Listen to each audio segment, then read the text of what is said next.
France Culture. Le cours de l'histoire. Xavier Mauduit. La bourse ou la vie, des histoires de bandes et de contrebandes organisées. Qui sont ces brigands du siècle des Lumières qui nous conduisent jusqu'à la Révolution? La simple évocation de leur nom a pu provoquer l'effroi et la fascination. Mandrins, cartouches, ennemis pour les uns, héros pour les autres. Mais ce sont aussi les terribles chauffeurs d'orgères. Aujourd'hui, à nos risques et périls, nous empruntons les grands chemins. Xavier Mauduit. Vous me voulez comme chef? Oui! Vous allez m'avoir! Chacun reçoit un uniforme, 5 armes à feu, un bon cheval, et voilà la bande à mandrins qui déferle sur la France. Et les gens du peuple sont ceux qui souffrent le plus de ce brigandage. Que sont ces fariboles? C'est faribole. Et si je vous disais qu'il me plaît? Pardon? Rien, laissez-moi. Le cours de l'histoire. Il y avait un petit bisou pour terminer, on l'a entendu. Bonjour Lise Andriès. Bonjour Xavier Mauduit. Vous êtes directrice de recherche en littérature française au CNRS. On vient d'évoquer plein de noms de brigands. Avant d'explorer ces brigands du XVIIIe siècle, on pourrait quand même préciser ce que l'on met sous ce terme de brigand. C'est un terme très vaste. Qu'est-ce qu'il faut pour être un brigand ? Si on se réfère au dictionnaire de l'époque, brigand vient de briga, terme italien, qui veut dire la troupe. De même que bandit vient de bande. Enfin, il y a une autre étymologie qui est probablement juste aussi, qui vient de banni. C'est un terme qu'on trouve dans un dictionnaire du XVIIIe siècle. Mais que ce soit la bande qui donne bandit ou la brigade, enfin le brigat, la troupe qui donne brigand, on est toujours dans un phénomène de bande, comme aujourd'hui quand on parle de gangsters et de gang. Et c'est peut-être là-dessus que j'aimerais insister dans un premier temps, qu'on parle de cartouche ou qu'on parle de mandrin, on n'a pas affaire à un seul homme, même si c'est un individu qui entre dans la légende, on a affaire à tout un groupe et à une forme de charisme chez le chef de ce groupe. Avec l'idée de bande. Et on l'entend bien en premier, ce sont des groupes d'individus oui. Plutôt masculins. Ah, c'est un monde d'hommes essentiellement et un monde brutal. Il faut de la violence aussi. Souvent. Ce sont souvent des bandes armées. Aujourd'hui, pour réfléchir à cette notion de brigand au siècle des Lumières et jusqu'à la Révolution, Valérie Sotokassa, bonjour. Bonjour, vous êtes professeur, vous êtes professeur d'histoire moderne à l'université de Toulouse Jean Jaurès. Nous avons déjà commencé à délimiter cette notion de brigand. Nous avons la bande, nous avons de la violence. Si l'on parle un peu de géographie aussi, où sommes-nous avec les brigands? On parle souvent des brigands de grand chemin, ce qui évoque d'être hors de la ville. Oui, tout à fait. En fait, je pense qu'on peut aussi définir les brigands par rapport à leur répression. Et cette répression est confiée à partir du milieu du XVe siècle à la maréchaussée. Et la maréchaussée doit veiller à l'ordre dans les campagnes. Et tout au long de la période moderne, que ce soit sous François Ier avec une ordonnance de 1535 ou l'ordonnance criminelle de 1670, tout le monde insiste sur ces crimes dans les campagnes, parce que les villes en fait sont dotées de guets plus ou moins efficaces, mais qui sont censés maintenir l'ordre, alors que les campagnes semblent beaucoup plus dépourvues de moyens de défense. Et donc oui, les campagnes. Et puis j'aimerais aussi insister sur un autre sens du terme brigand qui se rattache à un habit militaire. Et qui fait que la maréchaussée était à la fois destinée à régler la justice au sein des soldats et aussi des bandes de brigands, enfin pour lutter contre les bandes de brigands. Il y a donc un rapprochement entre le fait militaire, notamment entre les périodes de guerre, les soldats débandés et le brigandage. Lise Andriès. Oui, moi je suis tout à fait d'accord. Simplement, peut-être qu'on peut donner un sens un peu plus large à cette définition du brigand ou du bandit, parce que finalement les deux mots se ressemblent en ce qui concerne les exactions sur les grands chemins, parce que là aussi je me réfère au dictionnaire du temps. Le dictionnaire de Furetière, par exemple, à la fin du XVIIe siècle, parle, je le cite, de voleurs de grands chemins et à main armée, de soldats indisciplinés. Et on reviendra certainement sur cette idée de soldats qui, à la fin des guerres, se retrouvent privés de soldes et vont effectivement dans les campagnes jouer un rôle de brigands. Mais on parle aussi dans ce dictionnaire de Furetière, et je le cite à nouveau, de brigands et qui effectuent, je cite, toute autre sorte de volerie, c'est le mot qui est employé, dans les villes. Donc, bien sûr, brigands de grand chemin, c'est peut-être la première chose à laquelle on pense, mais des bandes dans les villes, et à Paris en particulier, ça existe aussi. D'ordinaire, la rumeur qui s'échappe de Paris le jour, c'est la ville qui parle. La nuit, c'est la ville qui respire. Ici, c'est la ville qui chante. Prêtez donc une oreille à ce tutti des clochers. Répandez sur l'ensemble le murmure d'un demi-million d'hommes, la plainte éternelle du fleuve, les souffles infinis du vent, le quatuor grave et lointain des 4 forêts disposées sur les collines de l'horizon comme d'immenses buffets d'orgue. Éteignez-y, ainsi que dans une demi-teinte, tout ce que le carillon central aurait de trop rauque et de trop aigu, et dites, si vous connaissez au monde quelque chose de plus riche, de plus joyeux, de plus doré, de plus éblouissant, que ce tumulte de cloches et de sonneries, que cette fournaise de musique, que ces 10 000 voix d'airain chantant à la fois dans des flûtes de pierre hautes de 300 pieds, que cette cité qui n'est plus qu'un orchestre, que cette symphonie qui fait le bruit d'une tempête. Qu'est-ce que c'est joliment écrit. Mais c'est normal, c'est Victor Hugo, lu ici par Roger Monteux. C'est Notre-Dame de Paris, avec Notre-Dame de Paris, le roman de Victor Hugo. Nous sommes sur un récit écrit au 19e siècle, dans les années 1830, sur des événements que Victor Hugo situe au 15e siècle. Et à Paris, dans Notre-Dame de Paris, il y a la Cour des Miracles. Alors, comment se conçoit cette Cour des Miracles? Est-ce que l'on peut dire qu'elle est peuplée de brigands? Alors, des cours de miracles, il en a existé. On n'est pas uniquement dans le romanesque, on n'est pas uniquement dans le médiévalisme du 19e siècle. On a la présence de cours de miracles dans des plans de Paris du XVIIe siècle et jusqu'au début du XVIIIe siècle. Et on a même des descriptions dans des guides de Paris pour des voyageurs. Est-ce que, alors ces cours des miracles, aujourd'hui on appellerait ça plutôt comment est-ce qu'on pourrait appeler ça? C'est un peu comme des favelles. Il faut se dire, enfin, des lieux très pauvres, des maisons qui tiennent à peine. Il faut quand même imaginer Paris et les grandes villes de l'époque comme de lieux où la misère est très présente. Et le banditisme se nourrit aussi de cette misère. Ces cours des miracles, on sait que la principale d'entre elles se trouvait à la lisière de Paris et de la campagne, c'est-à-dire du côté de l'actuelle porte Saint-Denis, qui existait déjà à l'époque. Et quand on regarde les plans de la ville qui montrent les cours de miracles qui sont appelés comme tels, c'est toujours dans les endroits les plus sales. Et à côté de cette grande cour des miracles près de la porte de Saint-Denis, il y avait le grand égout à ciel ouvert qui descendait de Ménilmontant et qui arrivait jusqu'à l'actuelle place de l'Alma.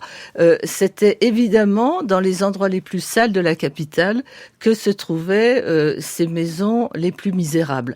Est-ce qu'elles étaient peuplées de brigands ? Je n'en sais rien. Elles étaient peuplées de ceux que la ville avait placés à la marge.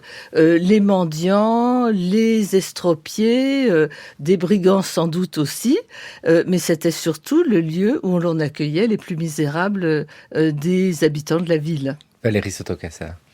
Alors, dans les campagnes, le système est un petit peu différent. Et la peur de la société, en fait que les sociétés de brigands constituent des contre-sociétés. Voilà.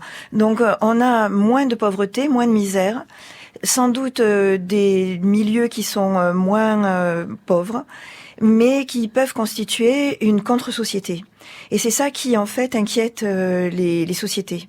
Avec Valérie Sotokassa, ce que vous nous dites là, c'est comme à la campagne ou comme en ville, toujours des espaces qui échappent à l'autorité. Vous avez parlé de la maréchaussée, l'ancêtre de la gendarmerie. Eh ben, nous avons des espaces qui échappent à l'autorité, plus ou moins de misère. Et puis, nous parlons de géographie. Y a-t-il une géographie qui peut être réalisée du brigandage en France? Pour le dire autrement, est-ce qu'il y a des régions qui sont plus propices au brigandage que d'autres? Alors oui, si on parle en particulier de contrebande ou de brigandage lié au pillage sur les grandes routes, eh bien les lieux où il y a des statuts fiscaux différents entre grandes gabelles et petites gabelles, par exemple, il y a du brigandage, ou bien le long des voies de communication, ce que l'on a pu remarquer tant en Languedoc qu'en Bretagne, où on voit que les grands axes de communication, dans la vallée du Rhône par exemple aussi, sont des lieux propices au brigandage. Donc les bandes se cachent dans des forêts, et puis ensuite, lorsqu'arrive un transport de passagers par exemple, elles font un traquenard, et puis là, elles pillent les voyageurs. Avec cet impôt sur le sel, la gabelle, sachant qu'il n'est pas le même partout. En Bretagne, il n'y a pas de gabelle, il faut dire que la mer est juste à côté, mais si on va pas très loin, il y a de la gabelle, et là, il faut payer l'impôt, c'est sûr que ça incite à la contrebande. Lise Andriès. Alors, tout à fait d'accord avec ce que vient de dire Valérie Sotocasa. Si on parle des villes maintenant, et de Paris que j'ai particulièrement étudié, on a évidemment aussi des lieux qui se prêtent plus que d'autres au brigandage. On a les rues assassines. Il faut aussi se dire que Paris, jusque dans les années 1740, avait peu d'éclairage. Les premiers réverbères ont été installés, je crois, en 1744, si ma mémoire est bonne. Donc, il y avait bien sûr un petit peu de lumière, mais pas beaucoup. Donc, il faut imaginer que Paris, le soir, était une ville très peu sûre, malgré une présence militaire et policière forte. Parce que là, on parle de 6 à 8 000 hommes à Paris au XVIIIe siècle, ce qui fait quand même, qui surveillait la ville, ce qui fait beaucoup de monde, qui doit correspondre pas tout à fait au nombre de policiers aujourd'hui, mais pour une ville qui était quand même plus petite, qui contenait à peu près 500 000 habitants. Donc, imaginez les rues de Paris le soir totalement privées de lumière. C'était évidemment des moments propices pour le brigandage. Voilà, et puis c'est propice aussi à se ramasser un pot de chambre jeté par la fenêtre au même moment, sachant qu'il n'y a pas d'égout. On n'a pas envie d'y être. Faut faire attention, en tout cas. Valérie Sotocasa, au moment de réfléchir aux brigands, on l'a bien dit, il y a de la violence, des armes, et puis cette notion de bande, avec l'idée que ce n'est pas un métier, au sens où la personne n'est pas brigand tout le temps, en permanence, sur l'ensemble de l'année. Il y a des moments où on est brigand, on peut quitter la bande, on peut être petit voleur tout seul, revenir. C'est en cela aussi qu'il est difficile peut-être de cerner qui sont ces brigands. Alors, il est difficile de cerner qui sont ces brigands, d'abord parce que ils agissent dans la clandestinité, ils ne laissent pas de traces. Donc, on les trouve lorsqu'ils ont échoué. Parfois, quelques procédures, mais très très exceptionnelles, sont fondées sur des confessions de brigands, des brigands repentis en fait, qui dénoncent leurs comparses. Et là, on peut essayer de faire une étude, disons sociale des brigands.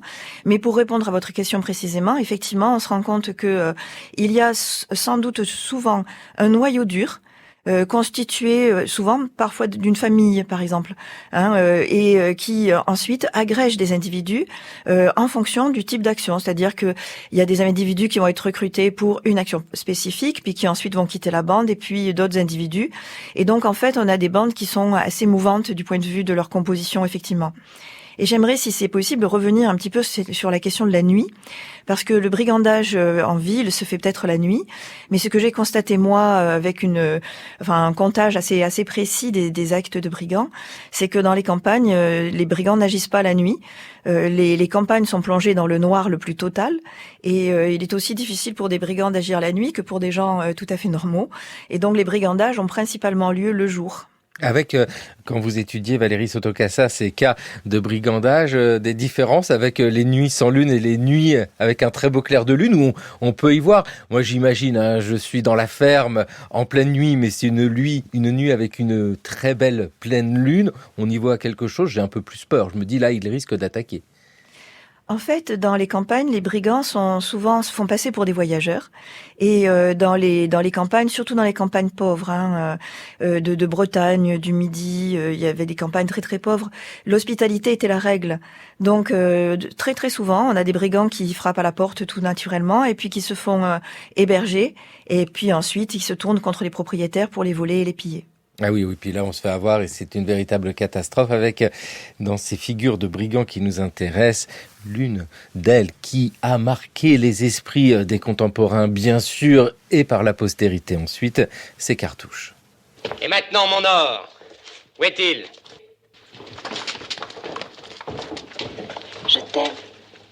Normal.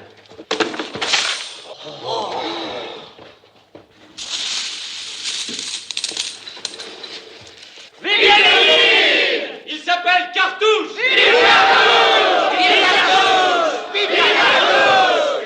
Qui est notre chef? Vous me voulez comme chef? Oui. Vous allez m'avoir. Vous me suivrez jusqu'à la corde. Oui. Pas la peine de dire oui, je l'ai dit pour vous. J'oublie dans le passé. Et voici mes lois. Pas de meurtre. On ne s'attaque qu'aux grands. Je ne vois pas pourquoi seuls les grands ont le droit de porter des plumes et des dentelles. Et seul le droit de tirer le lièvre dans des carrosses à pompons. Ça nous revient aussi. À nous autres donc, les dentelles, les plumes, les lièvres, les carrosses et les pompons. Toi, le comptable, tu feras des parts égales. Et avec élégance.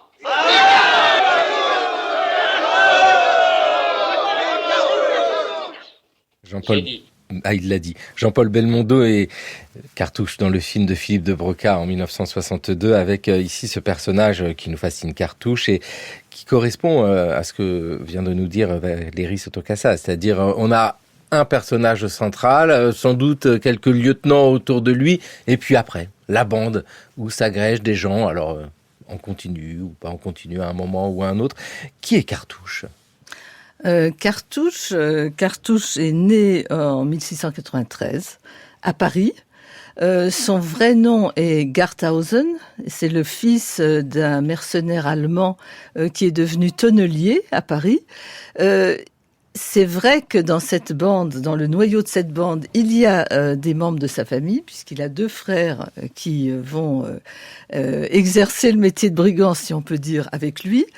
Et c'est vrai aussi, enfin, ce que vous évoquiez tout à l'heure, ce métier qui n'en est pas un, ce métier qui peut être provisoire ou qui peut être sur une plus longue régularité, c'est vrai parce que quand on étudie la bande de Cartouche, et il y a eu quand même plus de 300 arrestations en 1720, jusqu'en 23-24. Lui a été exécuté en novembre 1721, mais il y a eu des procès tout au long de ces années-là. Quand on voit la composition de la bande de Cartouche, on voit des soldats, des petits artisans, on voit des domestiques, des cuisinières qui n'ont pas de patron, qui cherchent du travail. C'est le petit peuple parisien qui est présent dans la bande de Cartouche. Et on peut imaginer sans difficulté que certains font partie du noyau dur, mais que d'autres pratiquent le brigandage comme un brigandage d'occasion.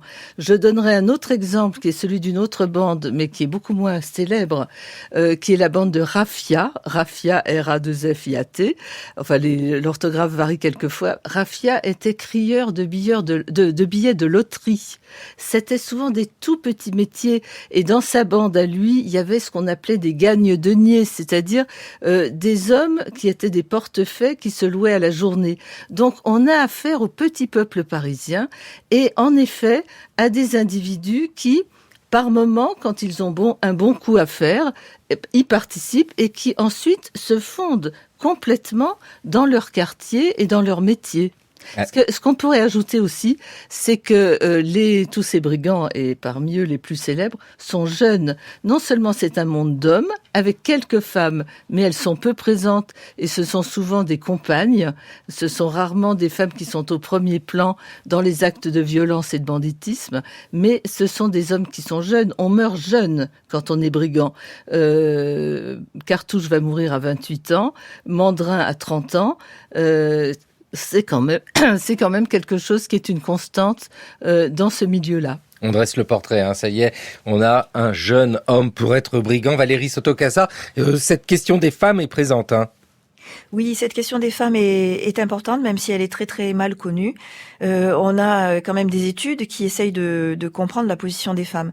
Donc on a quelques rares femmes chefs de bande. Donc on en a trouvé en Bretagne. Alors je cite la Bretagne parce qu'on a des études, mais il y en a peut-être ailleurs qu'on connaît pas. Là il y a des études à faire. Et donc on a par exemple Marion Dufawet, qui a disons été à la tête d'une bande entre 1740 et 1755. Et c'était une bande de voleurs. Et elle était réputée pour son autorité. Et on disait qu'elle avait un sifflet et que son coup de sifflet, tous ces hommes se rangeaient derrière elle pour aller voler et pour aller effectuer des actions armées, des actions même violentes. Et il y en a une autre, toujours en Bretagne, dans les environs de Guingamp, une certaine Marie Lescalier qui a désolé le pays pendant assez longtemps, de 1730 à 1757. Donc on a des femmes chefs de bande, mais effectivement, comme le disait Lise Andries tout à l'heure, les femmes sont souvent des compagnes. Il y a des structures familiales dans les bandes, et puis les femmes sont plutôt des victimes. Là, c'est vrai que lorsque des bandes de voleurs, des bandes de pilleurs s'attaquent à une ferme, ils s'attaquent aux femmes pour faire céder. C'est un moyen de pression pour faire céder les hommes et leur faire avouer où sont cachés leur argent. Et aussi, ils les chauffent, ils les brûlent. Voilà, ils leur brûlent les pieds. Ça, c'est plutôt plus connu. Avec Lise Andries, c'est vrai, un monde extrêmement violent. On parle de fascination, on parle de tout ce que cela a pu générer, mais c'est la violence en premier dans cette histoire. C'est-à-dire, tout dépend des textes sur lesquels on s'appuie. Je viens de la littérature par mes études, donc j'ai commencé à travailler sur cette question des brigands dans les romans, dans les biographies criminelles, parce que les grands brigands ont donné lieu à toute une littérature, à des poèmes, à des chansons, à des complaintes et aussi à des biographies criminelles. Souvent, ils apparaissent comme extrêmement séduisants. Mais quand on lit les archives et les archives judiciaires, on a un tout autre portrait. Et pour en revenir aux femmes, je suis d'accord, elles sont souvent victimes. Ce qui est surtout frappant, c'est que on trouve évidemment dans les archives des femmes criminelles, mais au sens très large du terme. Ce sont plutôt des voleuses. Ce sont rarement des femmes qui pratiquent des actes de violence. La violence, elle est quand même dans ce monde-là du côté masculin. Et elles sont voleuses. Elles sont souvent ce qu'on appelle enquilleuses, c'est le terme qui était utilisé à l'époque. Et alors, qu'est-ce que c'est que l'enquillage ou le fait d'être enquilleuse ? Vous savez, les femmes portaient des robes longues et sous la robe, elles avaient une grande poche. Tout le monde, enfin pas seulement les voleuses, elles avaient une grande poche qui était cachée sous la robe et à laquelle on accédait par une sorte de poche, enfin de petites poches sur le côté. Et ces poches étaient comme des sacs. Et les enquilleuses, elles volent à l'étalage, elles volaient souvent des tissus un petit peu précieux, des mousselines, de la soie, et elles cachaient sous leur robe ce qu'elles avaient volé, et c'est ça l'enquillage. C'était un métier de femme. Un métier de femme avec, on le voit bien dans ce monde des malfrats, des voleurs, des spécialisations, et ce mot brigand qui a un féminin, c'est brigande. Un archer nous rapporta la manière dont cette coquine s'y prenait pour détrousser les passants, et souvent pour les tuer. Elle est à pied et vêtue proprement. Elle porte une boîte moins pesante qu'incommode par sa grandeur. Lorsqu'elle aperçoit un cavalier qui passe dans ce chemin, elle se laisse apercevoir. Peu d'hommes, voyant une femme d'un certain air au milieu d'une forêt, ne se laissent tenter à la curiosité de s'approcher d'elle et de lui demander ce qu'elle y fait. Elle répond et, se plaignant de sa lassitude, donne occasion aux passants de lui offrir la croupe de son cheval. Elle l'accepte, et pour se préparer plus de facilité à faire son coup, elle prie le cavalier de prendre devant lui sa boîte afin qu'il ait les mains occupées. Alors, elle prend son temps pour lui enfoncer par derrière ou dans le côté un large poignard dont elle est toujours pourvue.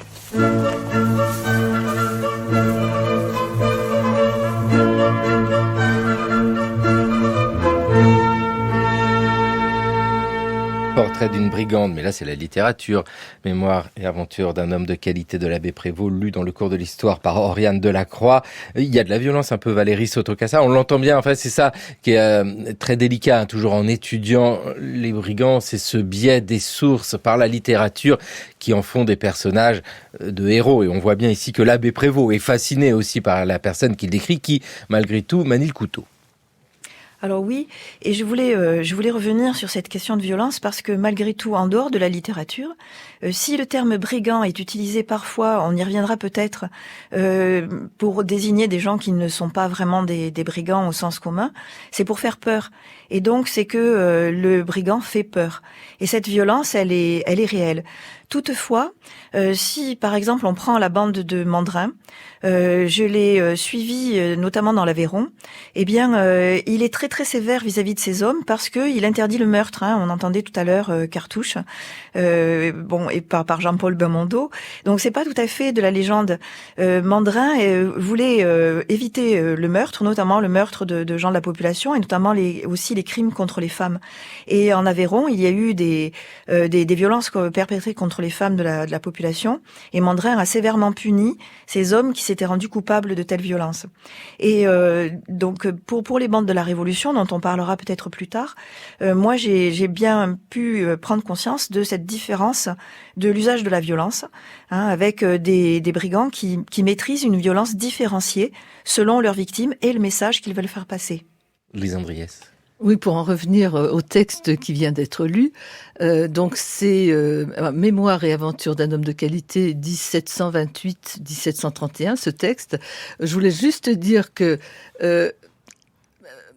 l'abbé Prévost, dans ce texte, mais dans d'autres textes aussi, est fasciné par la violence féminine et il donne des exemples de femmes brigandes ou de femmes tout simplement violentes qui sont assez éloignées de la réalité que nous, on peut connaître par ailleurs.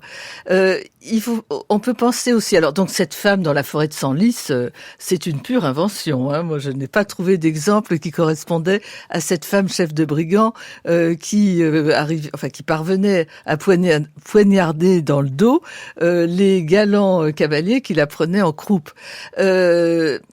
On pourrait penser du côté littéraire, là encore, pas du côté des archives, à un autre personnage qui a fasciné à l'époque, qui est le personnage de Milady. Parce que nous, on connaît Milady par les Trois Mousquetaires d'Alexandre Dumas, mais l'histoire est plus ancienne, puisqu'on a les mémoires de D'Artagnan qui datent du tout début du XVIIIe siècle par Courtil de Sandras, avec déjà un personnage de femme un peu diabolique et très violente et parfois meurtrière. Donc il est probable que l'abbé Prévost ait été aussi fasciné par ce personnage de Milady. Avec cette fascination des brigands, moi j'aimerais bien la comprendre parce que dans ce qui a été dit, on entend bien que il n'y a pas la volonté systématique de tuer ou de torturer ou de massacrer. Est-ce que ces brigands peuvent être comparés, et on le fait souvent, à des Robins des Bois, des brigands qui sont là pour redistribuer, parce que c'est quelque chose qui apparaît souvent, ce brigandage social. Est-ce que l'on peut dire que ces brigands du XVIIIe siècle, tels Cartouche, tels Mandrin, sont des brigands sociaux? Alors, je vais vous demander à l'une et à l'autre ce que vous en pensez. Lise Andriès. Moi, je pense que les deux personnages sont très différents. Et Cartouche, c'est le brigand des villes, même s'il avait évidemment des réseaux sur les grands chemins tout autour de Paris, ça on le sait. Il a bénéficié d'une certaine sympathie parce que quand il était dans sa prison au Châtelet, tous les personnages qui avaient un peu d'entre-gens allaient le rencontrer. Il y a même eu une pièce de théâtre qui a été écrite par un écrivain qui travaillait pour la Comédie Française, une pièce de théâtre qui s'appelait Cartouche ou les voleurs.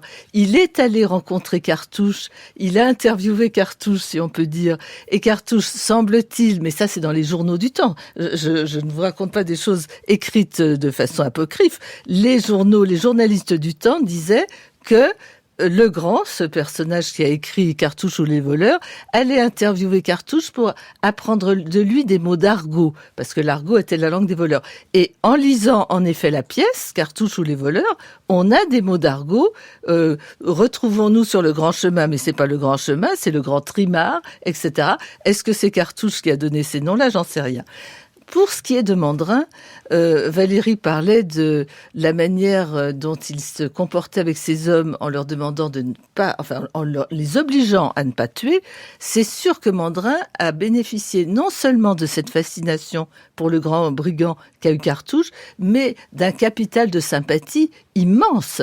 Parce que non seulement il vendait à bas prix les marchandises qui étaient lourdement taxées à cause de la ferme générale en France, mais il donnait le sentiment, lui, non pas d'être un Robin des Bois, mais de prendre aux riches pour distribuer aux pauvres, chose qu'on ne voit pas du tout ailleurs. Et quelqu'un comme Voltaire, par exemple, dans sa correspondance, on est au début, on est en janvier 1755, dit ceci de Mandrin: « Le peuple aime ce Mandrin à la fureur, il s'intéresse à celui qui mange les mangeurs de gens. » Les mangeurs de gens, ce sont ceux qui les taxent avec des impôts. Avec ici une chronologie à rappeler, la mort de Cartouche c'est 1721 où il est exécuté, quant à Mandrin c'est 1755. Ce qui veut dire que Mandrin connaît très bien les histoires de Cartouche, il est passé après. Qu'en pensez-vous Valérie Sotokassa de ce brigandage social ? Alors, la figure du brigand social, a été beaucoup étudiée par Hobsbawm, qui a fait un livre magistral qu'il a réédité à plusieurs reprises. Alors, est-ce que ce bandit social a existé ? C'est vrai que dans les sources, on retrouve effectivement autour de Mandrin quelque chose qui peut ressembler à un bandit social, parce que Mandrin, effectivement, il vole de la marchandise, ou il a de la marchandise de contrebande, et ensuite, alors il la distribue pas, mais il la revend en enlevant les taxes. Et il se livre à une véritable guerre contre la ferme générale. La ferme générale, c'est la fiscalité indirecte qui pèse sur les marchandises, le sel, le tabac, les indiennes, ce sont ces tissus de coton imprimés. Et donc ça, vraiment, on peut effectivement le retrouver. Mais je le retrouve ailleurs également. Dans les années 1780, dans le Vivarais, il y a une bande que l'on appelle les masques armés et qui ont été caractérisés de brigands et qui s'élèvent aussi contre les taxes. En Provence, il y a un brigand qui est resté célèbre et qui s'appelle Gaspard de Besse et qui est lui aussi pourchassé pour s'être attaqué à l'autorité. Alors lui, c'est plutôt l'autorité. Et puis pour terminer, la mémoire de Mandrin fait de Mandrin un véritable bandit social, brigand social. Son testament, qui est un testament apocryphe, a été écrit par un certain Ange Goudard. Et ce testament commence par une phrase en disant je ne suis pas un héros, je pourrais l'être, les gens me pensent comme un héros. Et ensuite, donc, tout le texte explique pourquoi Mandrin, à la tête d'une bande armée, a tenu tête à l'État. Voilà, les faux pas lui collent à la peau. Il ne tiendrait qu'à moi de m'ériger en héros. Le public est déjà lui-même en avance des premiers frais de cette réputation en ma faveur. On se prévient toujours pour un particulier qui, franchissant les bornes d'un rang obscur, fait beaucoup de bruit dans le monde. Dans les révolutions que j'ai excitées, je n'ai envisagé que le bien du public. J'ai empêché que les richesses de plusieurs provinces ne s'écoulassent avec cette précipitation qui jusque-là avait fait tout leur malheur. J'ai déchargé le peuple d'une partie des impôts, dont le poids l'accablait. Mais c'est en vain que je voudrais prendre le titre pompeux de protecteur du peuple. Qu'est-ce que c'est que ce criminel dont toute la France parle, qu'un chacun plaint, que tout le monde regrette, à qui une infinité de gens voudraient racheter la vie de leur propre sang.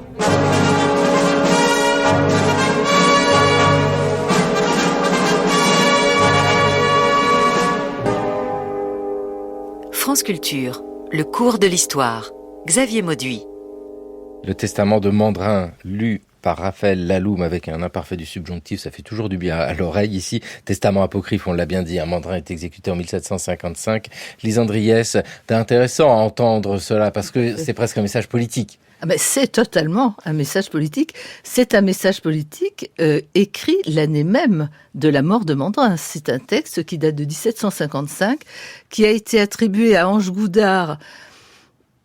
Mais on n'en est pas sûr, mais c'est très probable. Alors cet Ange Goudard, c'était une sorte d'aventurier, un peu espion, pamphlétaire, et le livre a été évidemment interdit. Il circulait, mais il a été mis au pilon sur ordre du lieutenant général de police.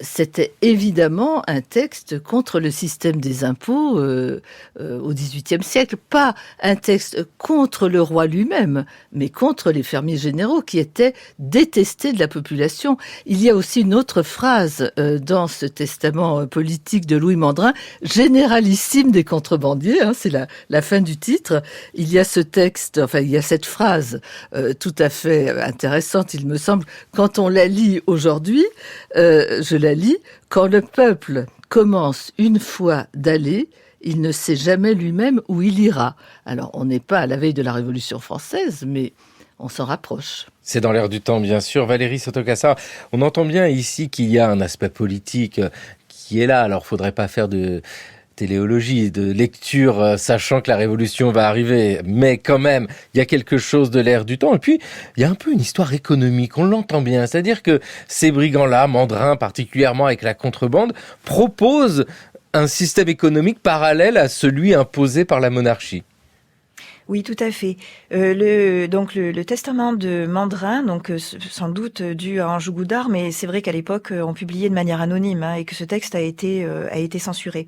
Il est repris en 1789 par le même Anjou Goudard, qu'il adresse cette fois-ci, donc il l'intitule « Analyse du testament politique de Mandrin » et qu'il l'adresse aux députés des États généraux, dans lequel il reprend l'image du héros, qui défend la cause du peuple. Les brigands, donc il retourne le terme de brigandage contre les fermiers généraux et il appelle les députés à réformer le système fiscal. Sinon, dit-il, de nombreux mandrins pourraient se lever et faire la révolution. Ah oui, c'est ça. C'est que on a ici une figure qui marque les esprits. Mandrin, ce héros populaire tel qu'on le présente bien souvent dans la littérature, on le voit bien ici au plus près des sources. Il y a quelque chose qui interpelle et nous comprenons dès lors la complainte de Mandrin par l'ensemble, le poème harmonique, et c'est magnifique à écouter cette prononciation du français du XVIIIe siècle. On dit des écus et tout est ici dans cette complainte de Mandrin. Lise Andriès Je parlais de fascination, comment le peuple pouvait être touché par Mandrin. Et puis dans le même temps, il avait peur parce qu'il risquait de se faire attaquer. C'était pas que les riches qui étaient attaqués. Alors, Mandrin bénéficie de ce capital de sympathie qu'on évoquait tout à l'heure à juste titre, à mon avis. Parce que il s'attaquait essentiellement à ceux qu'on appelait les employés de la ferme. Et il est allé il a même obligé l'intendant de Bourgogne à lui payer d'avance ses marchandises. Parce que il n'était pas seul, il était quand même le chef d'une troupe de 200 à 300 hommes armés. Et c'était quelqu'un dont le charisme, dont l'autorité a été soulignée par les contemporains. Et c'est aussi quelqu'un qui, quand il arrivait dans une ville, comme à Bourg-en-Bresse par exemple, faisait ouvrir les prisons et libérait les contrebandiers emprisonnés. Donc il agissait quand même, peut-être pas comme un bienfaiteur, mais comme quelqu'un qui choisissait ses victimes, et ces victimes, c'était vraiment ceux qui travaillaient pour les fermiers généraux. Il n'y a pas tellement d'exemples autres que ceux-là en ce qui concerne la bande de Mandrin. Pour les autres, c'est une autre affaire. Et on évoquait tout à l'heure les bandes dans les campagnes qui arrivaient à quelques-uns pour profiter de l'hospitalité coutumière des habitants de la campagne. On va peut-être évoquer une terrible bande qui s'appelait la bande des chauffeurs d'orgères, on en a déjà parlé d'ailleurs. Il faut aussi parler de ces bandes qui écumaient les campagnes et qui, elles, s'adressaient à des pauvres plus pauvres qu'eux. Et là, on est très loin de Robin des Bois. Là, ce sont des pauvres qui volent d'autres pauvres et qui éventuellement les tuent, parce que là, on a affaire à des bandes... Bon, il y a eu la bande des Hulins aussi dans la Beauce, juste avant la Révolution française. Ils arrivaient avec des socs de charrue, ils cassaient tout avec les socs de charrue, ils tuaient, ils volaient, ils étaient misérables, mais ils s'attaquaient parfois à de plus misérables qu'eux. Avant d'aller nous faire chauffer les pieds aux côtés des chauffeurs, ceux d'Orgères et d'ailleurs, Valérie Sotokassa, je voudrais bien comprendre aussi comment on peut expliquer que deux noms apparaissent de manière magistrale, Cartouche et Mandrin, en rapport au nombre de bandes qu'il pouvait y avoir en même moment en France. On voit bien que ici on a peut-être des particularités avec Cartouche, avec Mandrin particulièrement. Là, on sent qu'il n'est pas comme toutes ces autres bandes de voleurs. Alors oui, je crois que le XVIIIe siècle, en tout cas au moins la seconde moitié du XVIIIe siècle, entretient un rapport ambivalent avec le brigandage. Et c'est peut-être aussi dû, mais ça Lise le saurait mieux que moi, au début de l'émergence du mouvement romantique. Par exemple, en 1781, il y a donc un auteur allemand, von Schiller, qui écrit une pièce, Les Brigands, dans lequel son personnage principal, Karl, qui est mal aimé par son père, décide de voler les riches.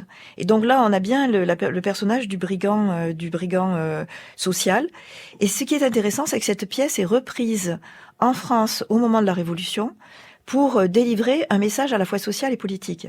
Et donc, si Mandrin a un tel écho au début de la Révolution, c'est aussi parce que il y a ce jeu à la fois de répulsion et d'attirance sur donc des brigands qui seraient des brigands sociaux et politiques, et des brigands qui, eux, seraient de purs délinquants et qu'il faudrait simplement réprimer.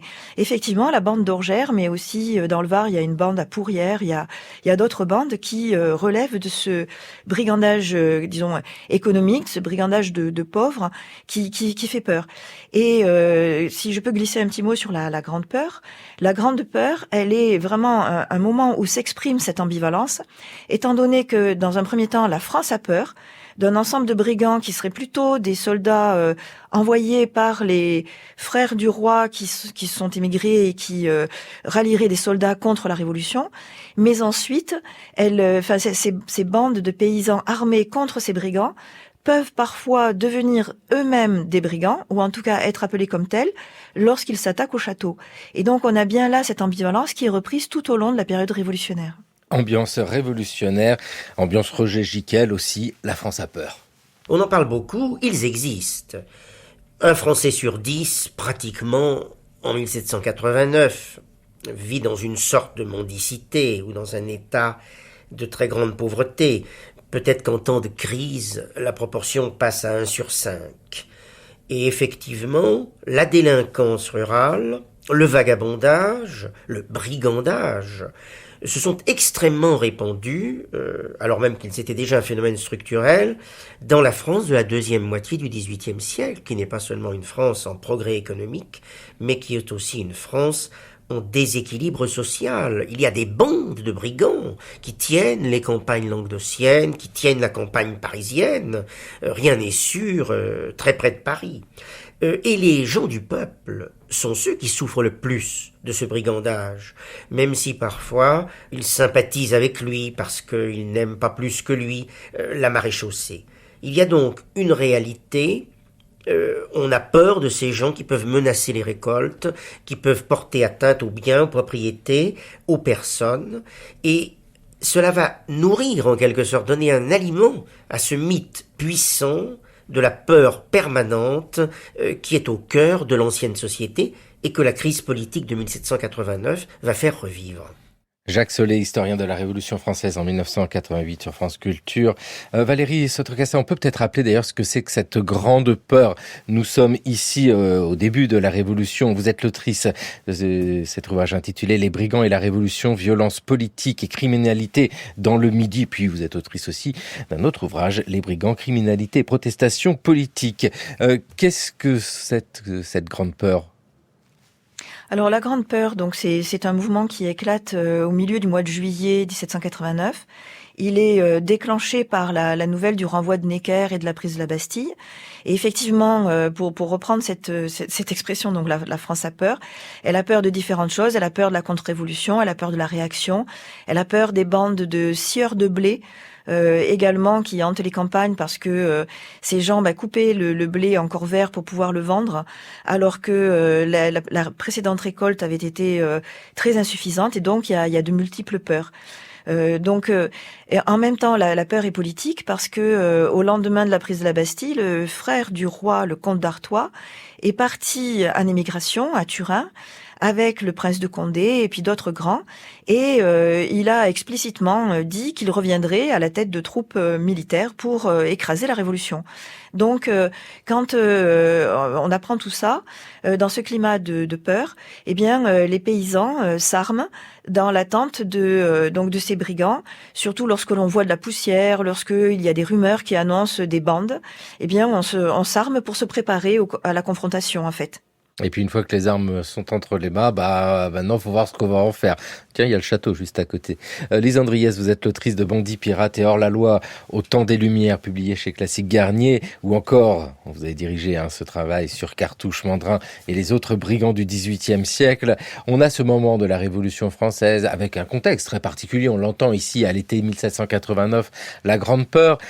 Ces brigands de la Révolution française sont dans la continuité des brigands auparavant. C'est pas parce qu'il y a un changement politique que les phénomènes changent radicalement, ou est-ce que le contexte de la Révolution va modifier le phénomène, voire l'amplifier ? Moi, je pense que le phénomène va être amplifié. Il est amplifié en particulier à partir du moment où la France est en guerre contre l'ensemble de l'Europe, parce que il n'y a plus de frontières. On a évoqué tout à l'heure Mandrin, la contrebande. Les pays frontaliers sont évidemment, les zones frontalières sont les zones où la contrebande s'exerce le mieux. Mais là, je parle avant la Révolution. Il faut imaginer la France révolutionnaire après 1792 comme une France dont les frontières n'existent plus vraiment, avec des troupes qui vont d'un lieu à un autre, avec un système judiciaire qui lui aussi est complètement transformé. Donc oui, bien sûr, le brigandage va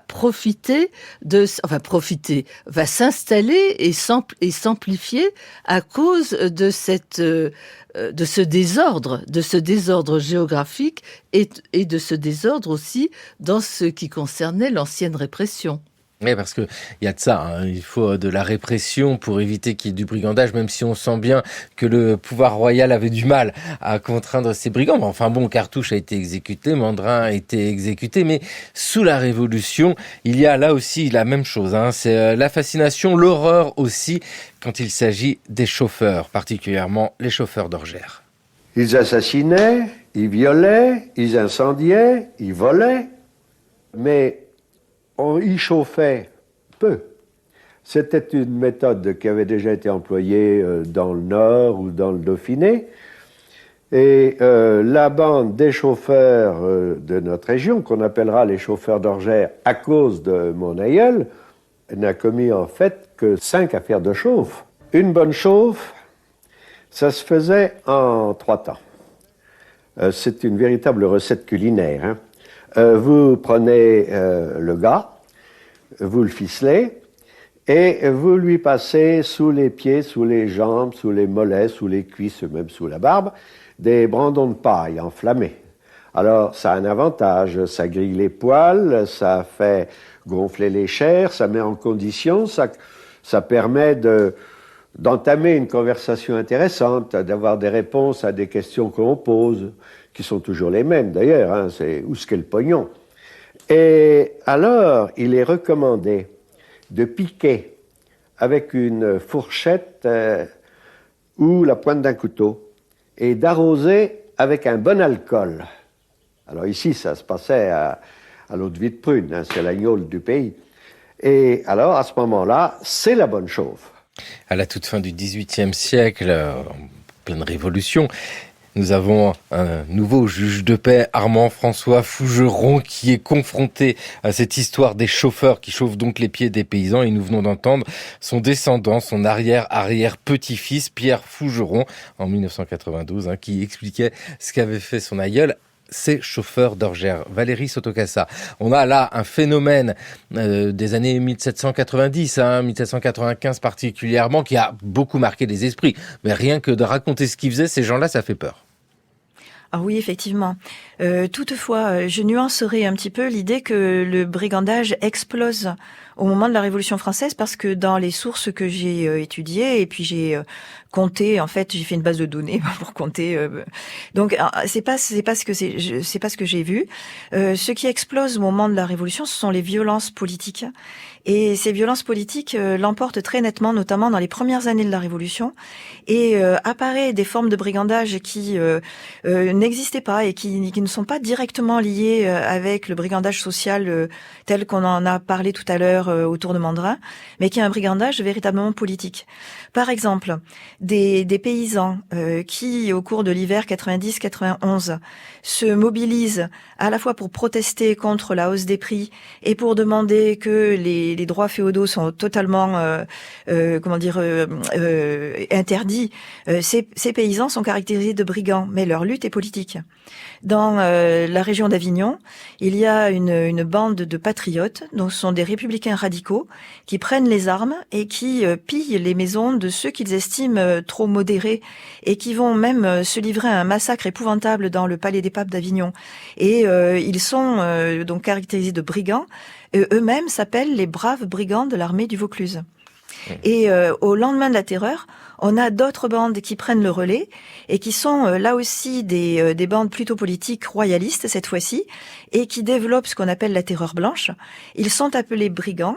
Les lois du directoire qui veulent les réprimer sont des lois qui s'appellent des lois contre le brigandage. Et donc là, on a une assimilation des contestations, des violences politiques avec le brigandage. Eh oui, parce que c'est la difficulté de la définition du mot. Lise Andriès, c'est vrai que sous l'Ancien Régime, le brigand est identifié tel que vous nous l'avez défini tout à l'heure. Hein. C'est la bande, c'est la violence. En ville, mais aussi à la campagne, il n'y a pas de problème, ils sont partout. C'est vrai que sous la Révolution, le mot brigand, l'étiquette brigand, est attaché à beaucoup plus de groupes. Oui, alors déjà, juste un point à propos des bandes pendant la Révolution. Je suis pas tout à fait d'accord avec Valérie parce que au nord de la France, il y a une énorme bande qui était la bande de Moneuses pendant la Révolution qui a fait pas mal d'exactions. À l'Est, c'était la bande de Schinderhannes. On a des exemples quand même importants de bandes qui déferlent le long des frontières pendant toute cette période de désordre politique. Là où, en effet, il y a un phénomène, alors là c'est une autre chose, c'est un autre point, là où il y a un phénomène qui est propre à la Révolution française, c'est que le brigandage, qu'il soit politique ou qu'il soit de droit commun, comme on dirait aujourd'hui, est souvent accolé à des termes politiques. Par exemple, moi j'ai trouvé dans des feuilles volantes des expressions du style « royaliste de grand chemin ». Parce que on ne pouvait pas ne pas accoler un nom politique à ce genre de choses. Une boulangerie attaquée par des gens qui crevaient de faim pendant la Révolution, eh ben c'était de bons patriotes. Donc tout ce qui est lié au brigandage pendant la Révolution est politisé systématiquement. Et c'est le cas aussi des mouvements contre-révolutionnaires. Les Chouans, ils sont contre-révolutionnaires, mais ce sont des bandits. Ce sont des bandits royalistes. C'est vous qui le dites, Lise Andriès. Originaires de Saint-Berthevin, à quelques kilomètres de Laval, on appelait les Cottereaux les Chouans, surnom donné à leur père, taciturne personnage, comme semble l'être le Chat-Huant, et Chat-Huant devint Chouan. Le plus célèbre des fils Cottereaux, c'est certainement Jean, qui fut le chef de l'un des premiers groupes de combattants contre-révolutionnaires de 1792 à 94. Jean Cottereau, dit Jean Chouan, exploitait avec les siens la closerie des poiriers, construction paysanne comprenant, outre l'habitation de la famille, les tables, le four à pain et la grange. La closerie ne pouvait pas faire vivre toute la famille, d'où l'obligation pour les deux fils, François et Jean, de travailler ailleurs. Eh bien, ils devinrent couvreurs. En réalité, François et Jean Cottereau-Chouan avaient une autre occupation beaucoup plus fructueuse que la couverture des maisons. Ils faisaient la contrebande du sel, comme beaucoup de ceux qui, comme eux, vivaient à proximité de la limite frontière entre la Bretagne et le Maine. En Bretagne, le ballot de sel se vendait entre 2 et 3 livres, alors que dans le Maine, par suite du système de la gabelle, le même ballot de sel trouvait acheteur à plus de 50 livres. Ce fructueux trafic noir du sel s'appelait faussonnage. On voit alors l'agriculteur abandonner sa terre ingrate pour se livrer au trafic interdit. Frédéric Potcher, la voix des chroniques judiciaires radiophoniques avec cette évocation ici de contrebandier, avec aussi Valérie Sotokassa, l'occasion de rappeler combien le pouvoir, depuis Paris, ne maîtrise pas le territoire de la France au moment de la Révolution et du début de l'Empire. On parle beaucoup des campagnes, des coalitions européennes qui attaquent la France, de nos victoires. On oublie souvent que le territoire n'est pas encore contrôlé. Alors oui, le territoire est difficilement contrôlé, comme sous l'Ancien Régime, et l'explosion du brigandage est aussi, traduit cette faiblesse en fait du contrôle du territoire. mais cette faiblesse donc qui va être compensée par l'intervention croissante de l'armée. Et de toute façon, l'armée joue un rôle de plus en plus important dans le déroulement, dans le processus révolutionnaire lui-même. Et j'aimerais revenir rapidement sur cette distinction entre bande de brigands, disons délinquants ou de droit commun et bande de brigands politiques. Dans le Midi, donc un certain nombre de bandes que j'ai étudiées donnent des discours pour bien dire qu'ils sont du côté des royalistes et pas du côté des brigands de droit commun. Par exemple, lorsqu'ils attaquent une diligence, ils ne prennent que ce qui appartient à la République. Lorsqu'ils attaquent une ferme, ils ne prennent que ce qui appartient à un patriote. Et ils le disent. Et c'est à partir de ces discours que j'ai pu construire cette distinction entre droit commun et royaliste. Toutefois, comme les royalistes ont besoin d'argent, ils ont besoin d'armes, ils se livrent également à des pillages et c'est là où la frontière est plus poreuse. Une frontière très poreuse. Lise Andriès, on va dire que, peut-être pour rassurer désormais la population qui va pouvoir reprendre les grands chemins sans risquer d'être attaquée, ces grandes bandes, on les retrouve encore au 19e siècle, mais on sent qu'à la fin du 18e siècle et le début de l'épisode napoléonien, avec notamment la gendarmerie, ça arrive un petit peu à stopper ce mouvement du brigandage. Vive les gendarmes. C'est-à-dire que en ce qui concerne la ville de Paris, je disais que les rues étaient très peu sûres jusque dans les années 1740, mais ensuite, avec les lieutenants généraux de police comme le Noir, grand serviteur de l'État, la ville est beaucoup plus sûre. Et le même phénomène va se passer dans les campagnes au 19e siècle avec effectivement une transformation de la gendarmerie, une réorganisation de la gendarmerie. La maréchaussée jusqu'alors était peu nombreuse et peu efficace, mais au cours du 19e siècle, les choses vont changer. Ce qui est quand même important à dire, et je voudrais quand même revenir là-dessus, c'est sur le fait qu'on a parlé de la bande d'Orgères. La bande d'Orgères qui a été très étudiée, il faut voir le nom, les surnoms, les pseudonymes, sans ortho, gueule brûlée, c'était quand même, encore une fois, un monde de misère qui déferlait sur les campagnes. Et c'est vrai que c'est important à rappeler que c'est la misère ici et c'est la violence quand même à côté de cette fascination. Merci vivement à vous, Lise Andriès. Merci également Valérie Sotokas à nous avoir présenté ces brigands. On retrouve vos ouvrages cités sur le site du cours de l'histoire franceculture.fr. Merci vraiment à toutes les deux. Prochain épisode dans le cours de l'histoire, nous partons à la rencontre d'une figure qui a inquiété, fasciné le 19e siècle. C'est le brigand italien.